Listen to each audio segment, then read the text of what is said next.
그걸 바라보시는 분들 입장에서도 아 그럼 지금 굳이 살 필요가 있냐? 좀 더 떨어진 다음에 좀 더 떨어진 다음에 왜냐면 5% 10% 떨어진다며. 그렇죠. 그럼 5% 10% 떨어진 상황에서 내가 떨어진 금액으로 살 수 있지 않냐? 그렇죠. 이런 생각을 하신단 말이에요. 맞아요. 이게 가능할까?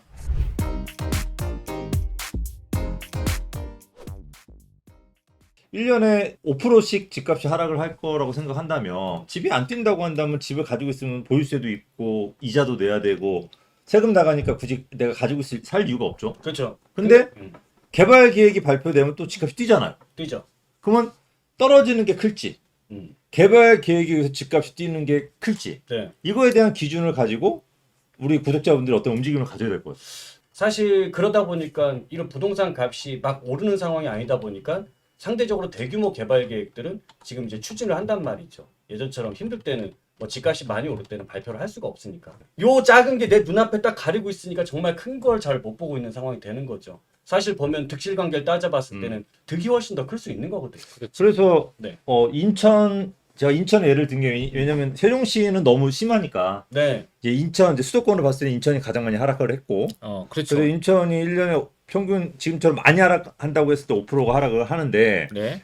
만약에 이런 개발 계획들이 이제 진행을 할 거잖아요. 네, 그렇죠. 용역을 들어갔기 때문에 용산 국제업무지구는 확실하게 내후년 정도, 3년 정도면 시작을 할 거고, 네네. 그죠? 이제 뭐 곤도라나 세운상가 개발 계획도 이제 용역이 들어갈 거고. 네. 내년 1월달에 곤도라 용역이 돼서요. 연내, 그러니까 내년 연내에 이걸 확정 짓고 실행을 하기 때문이다. 되게 네네, 빠르게 네. 진행하는 거죠. 빠르게. 네네. 그러면은 과연 거기에 집값이 얼마나 뛸까? 네.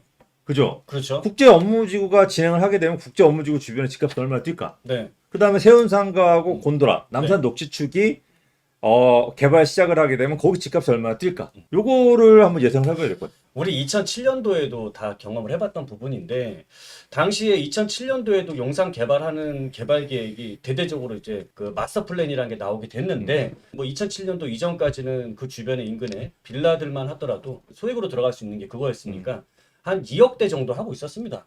근데 그 마스터 플랜이 딱 발표가 나는 순간에 거의 7억 가까이 값이 뛰더라고요. 그러면 거의 가격은 한 3배 이상 가격이 상승했다라고 볼 수 있는데 이번 같은 경우도 보게 되면 이제 이건 지금 정비창에 대한 계획 중에서 일부가 나온 건데 용산 마스터 플랜이 나오게 된다면은 이제 예전처럼 뭐 3배까지 지금 많이 올라간 상태다 보니까 3배는 오르지 않더라도 한 2배 정도는 오르지 않겠습니까? 서울 시내에서 현재 외곽 지역이라고 하더라도 뭐 재개발한다 그러면 거의 앞자릿수가 거의 한 자릿수에서 두 자릿수로 바뀌는 상황인데 용산이라고 한다면은 이 개발 계획만으로도 저는 충분히 2배 이상 뛸 수 있을 것 같은데요. 그러니까 용산 국제업무지구 주변 2001년도에 개발 계획을 발표했죠. 발표했고 그다음에 2007년도에 확정을 했단 말이에요. 용산 마스터 플랜이 나온 마스터 거죠. 플랜 네. 확정이 됐죠. 네네. 근데 그러면서 2억짜리가 6억으로 뛰었는데 네. 지금 우리 이꼰대님은 2배가 뛴다 그래요. 네네. 근데 제 생각은 난 2배는 힘들다고 보거든요. 음. 왜냐면 지금 온라인 가격대가 지금 뜨니까. 2001년 7년도에 비하면 너무 많이 뛰어 있거든요. 그렇죠. 많이 뛰었죠. 그렇다고 한다면 우리 공꾼대님 얼마 정도 저는 예상합니까? 30에서 50%? 30에서 50%? 네네. 30에서 50%? 30은 너무 작은데? 저는 좀 보수적으로 보는 거니까. 그러니까 네. 이왕이면은 분석을 할 때 좀 보수적으로 봤을 때 내가 30%를 예상했는데 50%가 오르면 기쁘죠. 근데 50%가 오를 거로 예상했는데 30% 오르잖아요. 조금 네. 실망합니다. 그래서 저는 분석이라는 거는 오히려 좀 더 보수적으로 했을 때 투자의 올바른 방법으로 가는 지름길이라고 생각하기 때문에 좀 30에서 50% 정도 봅니다. 그러니까 이게 만약에 50% 정도 저는 50% 이상은 뛸 것 같아요. 네네. 만약에 본격적으로 시작하면은 그렇죠. 그러면 예를 들어 50%가 뛴다라고 한다면 1년 뭐 1년이든 1년에 네네. 1년에 50%, 1년에 30%도 저는 1년에 30%. 1년. 네네. 네, 1년에 30%. 1년에 50%. 그 3년에 100%. 어. 3년에 100%, 3년에 1년에 100%. 30% 정도. 어쨌든 네. 보수적으로 잡아서 3년에 50%라고 하도 네네네. 깜짝 놀리셨어요? 예, 예. 네. 보수적으로 잡아서 뭐 3년에 4년에 뭐 50%든 70%든 뛴다라고 했을 때 네네네. 만약에 금리 인상 때문에 집값이 1년 2년 또 조정이 받는다고 한다면 네.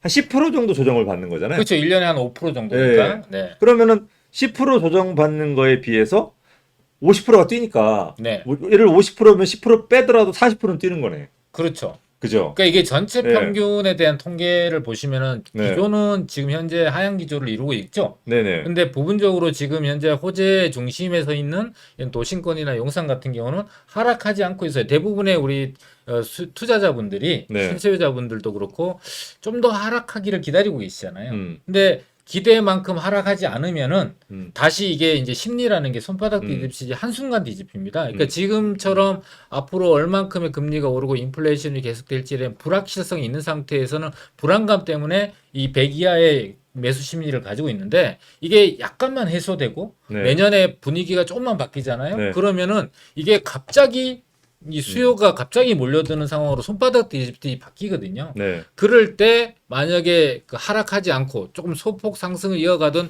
이런 개발 중심지들 같은 경우는 투자할 수 있는 기회가 오히려 과거의 여러 사례를 봤을 때 네. 사라지고 기회가 잡을 수 없는 경우가 많은 거죠. 네.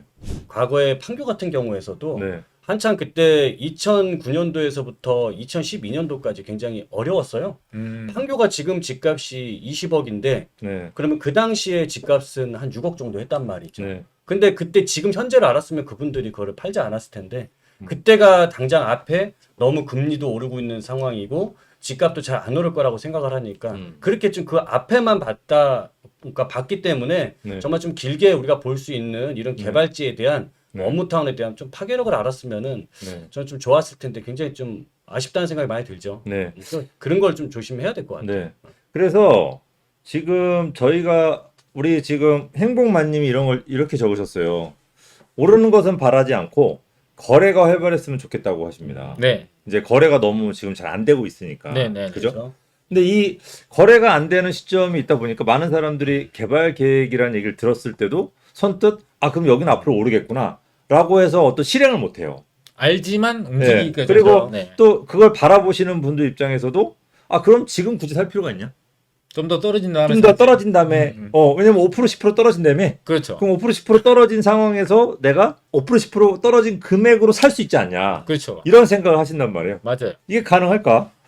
이게 이론적으로는 당연히 가능해요. 모든 이제 그래프를 보게 되면 저점에 사서 고점에 팔고 싶은 게 네. 모든 사람이 공통적으로 갖고 있는 그런 희망사항이거든요. 네. 그렇죠. 근데 실제 시장에서 이제 저점이라는 거를 어떤 전문가도 콕 집어내기는 어렵다고 봐요. 네. 저도 마찬가지고. 근데 바닥권이냐 아니냐 정도는 알 수 있는데 그 대부분의 사람들이 조금만 더라는 그 미련 있잖아요. 조금만 더 떨어지면 내가 더 저렴한 가격에 살 수 있지 않을까. 요 희망을 갖고 있다가 좀 더 오르시잖아요. 그러면은 요게 다시 떨어지지 않을까라고 또 기다리다가 더 오르고 해서 기회를 자꾸 놓치거든요. 그리고 오르게 되면은 지금 현재 매물이 10개 나와 있던 게 조금이라도 오르기 시작하면은 그 10개의 매물이 한순간에 싹 사라져 버려요. 10개가 9개, 8개로 주는 게 아니라 순식간에 사라져 버린 상황이다 보니까 잡을 수 있는 기회가 없는 거죠. 그리고 그때 됐을 때는 사는 분 입장에서도요. 네. 우리 이번에 3, 4년간의 상승기를 경험을 해봤지만 어제 내가 봤던 금액이 지금까지 알고 있던 금액이 6억짜리 아파트였는데 그거 사러 돈 들고 갔더니 오늘은 6억 5천 달래요.